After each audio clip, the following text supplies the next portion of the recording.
Chapter 13, The Hidden Valley.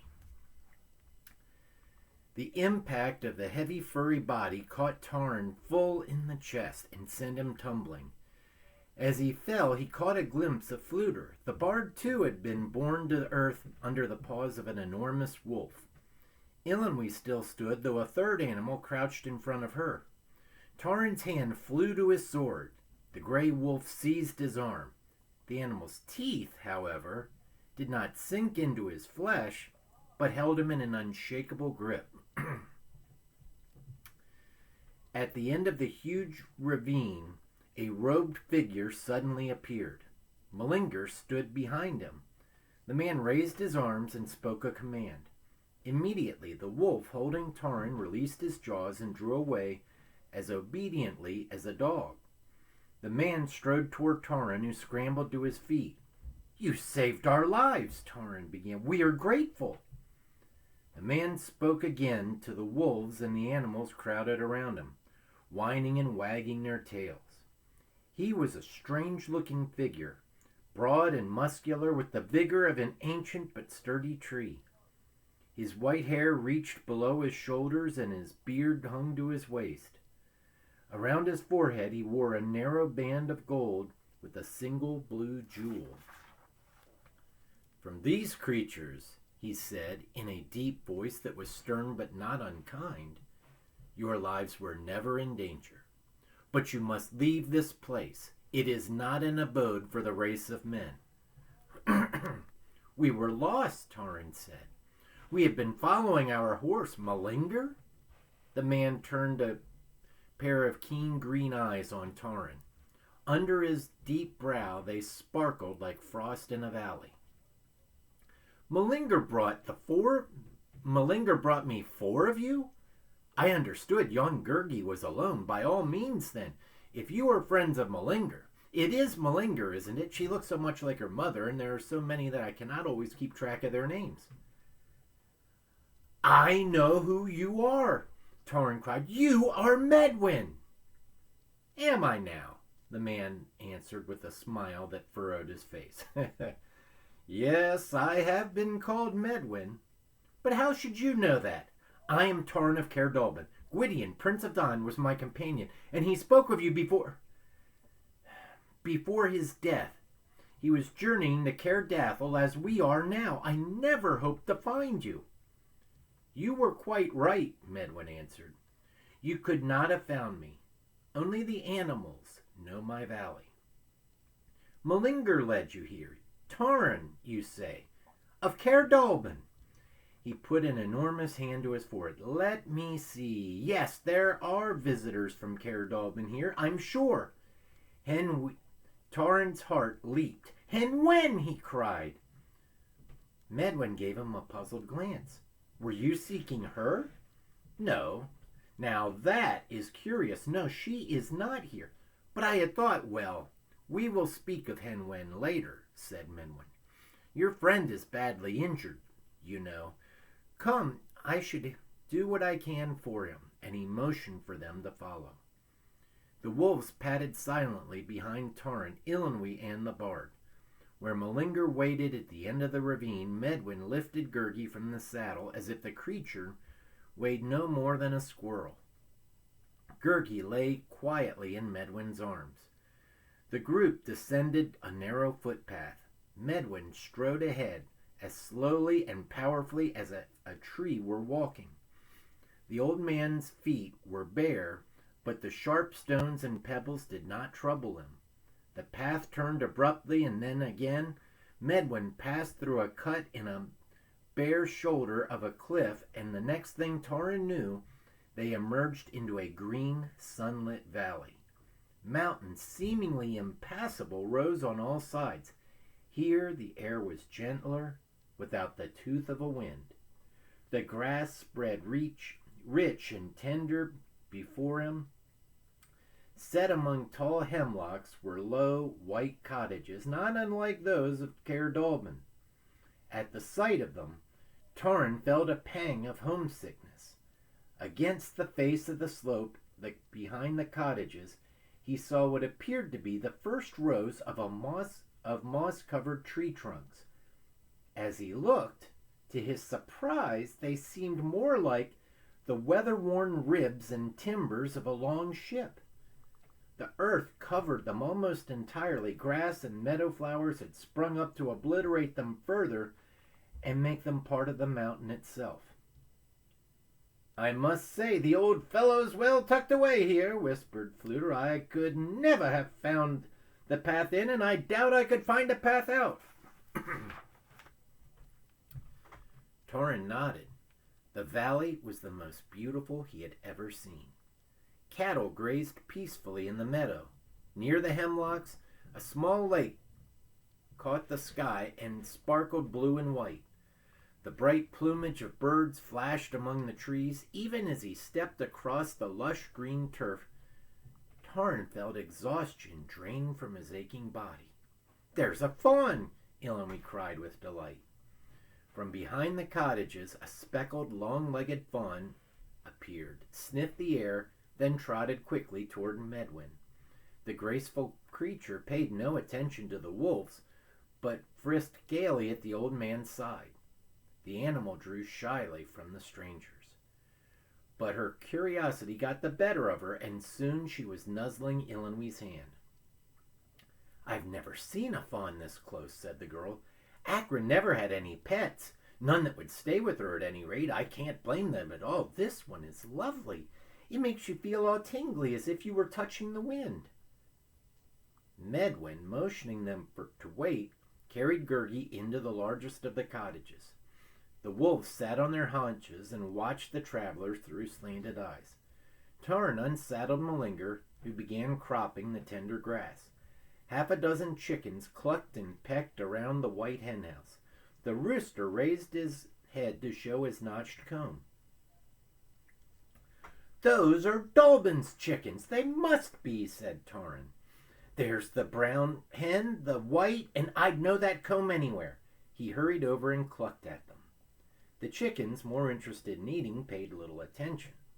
Medwyn reappeared in the doorway. He carried an enormous wicker basket with jugs of milk, cheese, honeycombs, and fruits that, in the lowlands, would not be in season for another month. "I shall look after your friend directly. Meantime, I thought you might enjoy—" "Oh, yes.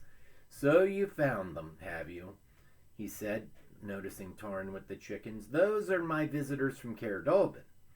There should be a swarm of bees, too, somewhere about." "They flew away," Torin said, "the same day Hen Wen ran off." "Then I imagine they came straight here," Medwyn said. "The chickens were petrified with fright. I could make no sense at all of them, though they settled down quickly enough, but of course by that time they had forgotten why they flew off in the first place. You know how chickens are, imagining the world coming to an end at one moment, then pecking corn in the next. They shall all fly back when they're ready, have no fear. Though it's unfortunate that Dallben and Cole should be put out with the matter of eggs." "I would ask you inside," Medwyn continued. "But the disorder at the moment, there were bears at breakfast, and you can imagine the state of things, so I must ask you to attend to yourselves. If you would rest, there is straw in the burr, and it should not be too uncomfortable for you." The travelers lost no time in helping themselves to Medwyn's provisions and finding the burr. The sweet scent of the hay filled the low-ceilinged building. They scooped out nests of straw and uncovered one of Medwyn's breakfast guests, curled up and fast asleep. Fluter, at first uneasily, finally was convinced the bear had no appetite for bards and soon began snoring. Ilonwy dropped off to sleep in the middle of one of her sentences. Torin had no desire to rest. Medwyn's valley had refreshed him more than a night's slumber. He left the burr and strolled across the meadow. At the far side of the lake, otters built a slide and were amusing themselves by tumbling down it. At Torin's approach, they stopped for a moment, raised their heads to look at him as though sorry he was unable to join them, and returned to their game. A fish broke the water in a tinkle of silver scales. The ripples widened until the last of them gently touched the shore. Medwin, Torrin saw, had gardens of both flowers and vegetables behind the cottage. To his surprise, Torrin found himself yearning to work with Cole in his own vegetable plot. The weeding and hoeing he had so despised at Caerdalban now seemed, as he thought of his past journey and the journey yet to come, infinitely pleasant. He sat down by the rim of the lake and looked across the hills. With the sun resting above the peaks, the wooden skeleton of the great ship stood out sharply against the mound which nearly enveloped it. He had little chance to study it, for Medwin appeared walking deliberately across the field. The fawn trotted beside him, and the 3 wolves followed. With his brown robe and white hair, Medwin looked as broad and solid as a snow-capped mountain. "Gurgi is more comfortable than he was," the ancient man said in his deep voice. The fawn danced at the lake shore while Medwin ponderously sat down and leaned his huge head toward Torrin. "He will recover well. There is no longer any danger, not at least while he's here." "I have long thought of Gurgi," Torrin said, looking frankly into the old man's eyes, and he explained then the reason for his journey, the events leading to Gurgi's accident. Medwin listened carefully, head cocked to one side, thoughtful, while Torrin recounted Gurgi's willingness to sacrifice his own life rather than to endanger the others. "At first I wasn't too fond of him," Torrin admitted. "Now I've begun to like him in spite of all his whining and complaining." "Every living thing deserves our respect," Medwin said, knitting his shaggy brows. "Be it humble or proud, ugly or beautiful." "I wouldn't say that about the Gwythaints," Torrin answered. "I feel only sorrow for those unhappy creatures," Medwin said. "Once, long ago, they were as free as other birds, gentle and trusting. In his cunning, Arin lured them to him and brought them under his power. He built the iron cages which are now their prison house in Annavin. The tortures he inflicted on the Gwythaints were shameful and unspeakable. Now they serve him out of terror. Thus he would strive to corrupt every animal in Prydain, no less than the race of men. That is one of the reasons I remain in the valley. Here, Arin cannot harm them. Even so, were he to become ruler of this land, I doubt I could help them all. Those who fell in his clutches would be counted fortunate if they perished quickly." Torrin nodded. "I understand more and more why I must warn the Sons of Dawn. As for Gurgi, I wonder if it wouldn't be safer for him to stay here." "Safer?" asked Medwin. "Yes, certainly. But you would hurt him grievously if you were to turn him away now. Gurgi's misfortune is that he is neither one thing nor the other at the moment. He has lost the wisdom of animals and has not gained the learning of men. Therefore, both shun him.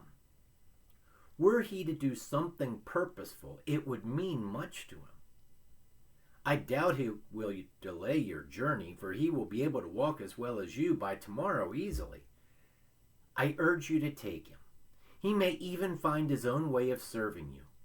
Neither refuse to help when it is needed, nor refuse to accept it when it is offered.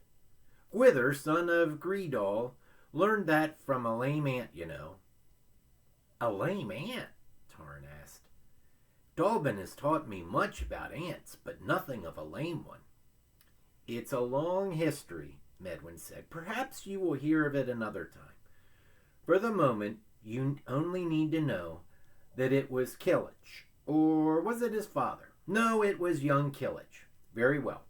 When young Killich sought the hand of the fair Olwen, he was given a number of tasks by her father, Yspadin. He was the chief giant at the time. What the tasks were does not concern us now, except that they were nigh impossible, and Killich could not have accomplished them without the aid of his companions. One of the tasks was to gather 9 bushels of flaxseed though there was scarcely that much in all the land. For the sake of his friend, Gwither, son of Greedall, undertook to do the task. While he was walking over the hills, wondering how he might accomplish it, he heard a grievous wailing from the anthill. A fire had started around it, and the ants were in danger for their lives. Gwither, yes, I'm quite sure it was Gwither, drew his sword and beat out the fire. In gratitude, the ants combed every field until they had collected the 9 bushels. Yet the chief giant, a picky and disagreeable sort, claimed the measure was not complete. 1 flaxseed was missing and must be delivered before nightfall. Gwither had no idea where he could find another seed, but at last, just as the sun began to set, up hobbled a lame ant carrying a heavy burden. It was the single flaxseed, and so the last full measure was filled. I have studied the race of men, Medwin continued. I have seen that alone you stand as weak as reeds by a lake. You must learn to help yourselves, that is true, but you must also learn to help one another. Are you not, all of you, lame ants? Taran was silent. Medwin put a hand into the lake and stirred the water. After a moment, a venerable salmon rippled up. Medwin stroked the jaws of the huge fish. What place is this? Taran finally asked. Are you indeed Medwin? You speak of the race of men as if you were not one of them. This is a place of peace, Medwin said, and therefore not suitable for men, at least not yet. Until it is, I hold this valley for creatures of the forest and the waters. In their mortal danger they come to me, if they have strength to do so, and in their pain and grief. Do you not believe that animals know grief and fear and pain? The world of men is not an easy place for them. Dalbin, said Taran, taught me that when the black waters flooded Prydain ages ago, Nevin, nay Naveson, built a ship and carried with them 2 of every living creature. The water strained away and the ship came to rest. No man knows where, but the animals who came safe again into the world remembered, and their young have never forgotten. And here, Taran said, pointing toward the hillside, I see a ship, far from water.